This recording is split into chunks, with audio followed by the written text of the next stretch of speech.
What's good, Just Do family? It's your boy KB back with another one, man. And I wanted to get my thoughts on this interview that my boy should salute to Young Billy Boxing, man. Y'all go subscribe to the boy Young Billy Boxing, man. Dope channel, dope platform. He did an interview the other day with Robert Garcia. And the only reason I'm not playing the audio because it had music in the background. I don't want to get slapped with a copyright, but he gave his thoughts on a potential fight between, his fighter, VEGIRL Ortiz, and Jaron Boots Ennis. And he had some very interesting things to say. Nonetheless, he went on to say,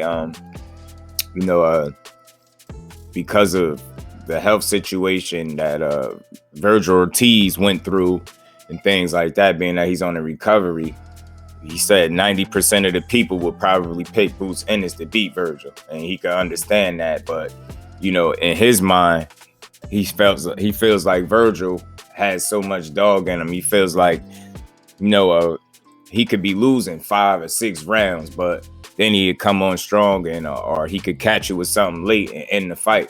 You know what I mean? Saying he has so much dog in him and he doesn't give up. And he also went on to say, Jaron Boots Ennis will have to kill VEGIRL Ortiz to beat him. You know what I'm saying? He said he will absolutely have to kill him. And I just don't know if I could agree with some of the things he said, about the potential matchup.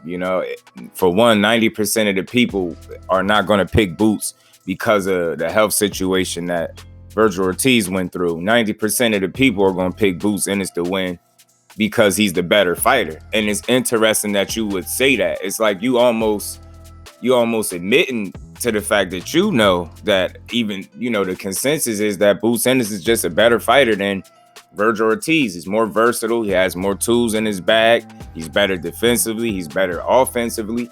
He hits just as hard, but it comes with a lot more skill, I think. And Boots Ennis is just a generational talent, in my opinion. And then he also says, it's like he admitted that Boots would be up in rounds, and he damn near, expecting VEGIRL Ortiz to be down in rounds, saying, VEGIRL could lose round, 1 round, 2 round. He could lose round after round, halfway through the fight or whatever. And then he could just all of a sudden just land this big punch and end the fight. And he said, Boots Ennis has not been in the ring with a dog like VEGIRL Ortiz. Well, VEGIRL Ortiz ain't been in there with a dog like Boots Ennis. As a matter of fact, we all seen VEGIRL Ortiz in his last fight. We all know he got the 100% KO ratio. I guess people are still, enamored with that. He's 19-0 with 19 KOs, 5'10" with a 70-inch reach. You know what I'm saying? His last fight was August 6th, where he got a 9th round TK over Michael McKinson, who was undefeated, but he was 22-0 with 2 knockouts. 2 knockouts. VEGIRL Ortiz coming into this fight 18-0 with 18 knockouts. McKinson was 22-0 with 2 knockouts. So he was fooled from the beginning, in my opinion. It was a showcase fight for VEGIRL Ortiz. It was a get back fight after, he did suffer the health situation where he said he was losing weight and his muscles was breaking down. And we are all familiar with the story now, but to put him in there with a guy with just 2 knockouts was, it was obvious as, to what they were trying to accomplish. They wanted to keep the KO streak alive, and credit to McKinson. He is a good fighter. He can box. He just lacks the power. And if you're in there and you can't hurt your opponent and get his respect, then it's just a matter of time before he catches up to you. And that's how the fight played out. He was willing to stand and trade with VEGIRL Ortiz at times, and he ultimately paid the price. VEGIRL Ortiz was able to catch him late, drop him in the 8th round, and drop him in the 9th, ultimately getting the TKO in the 9th round. But, surprisingly enough, despite Michael McKinson being relatively unknown, especially over here in the States where we from, he's relatively unknown. He's known over there in the UK, but he just, like I say, he lacked the punching power. And he just not a notable name. He's not a big name, despite his record. And, after the fight was over, Ortiz said to Michael McKinson, you gave him the toughest fight of his career, which I thought was very interesting. And that's very telling as well. If VEGIRL Ortiz himself is admitting and saying that Michael McKinson gave him his toughest fight of his career in his 19 fights, what do y'all think a Boots Ennis would do to him? What do you think a Boots Ennis would do to Michael McKinson? All seriousness, all fanships aside, what would a Jerron Boots Ennis do to a Michael McKinson with 2 knockouts? A guy that just really wouldn't be able to hurt him. He wouldn't last 9 rounds with Boots Ennis.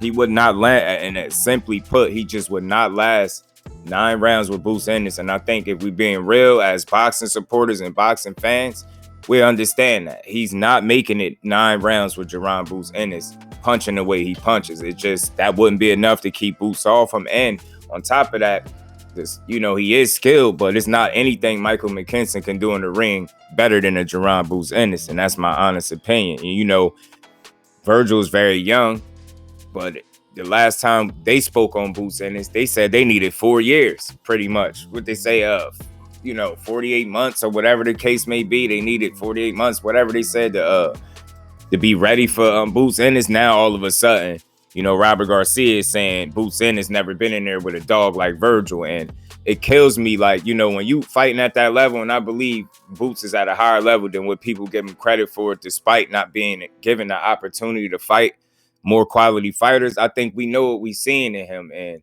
it's safe to say, man, it's not anything that Virgil Ortiz can do that he better than Boots. It's not anything Virgil Ortiz can do that Boots can't. And he brought up punching power and having dog. And you find out when fighters have dogs when they take punishment. You saying you don't know if Jerron Ennis has that dog.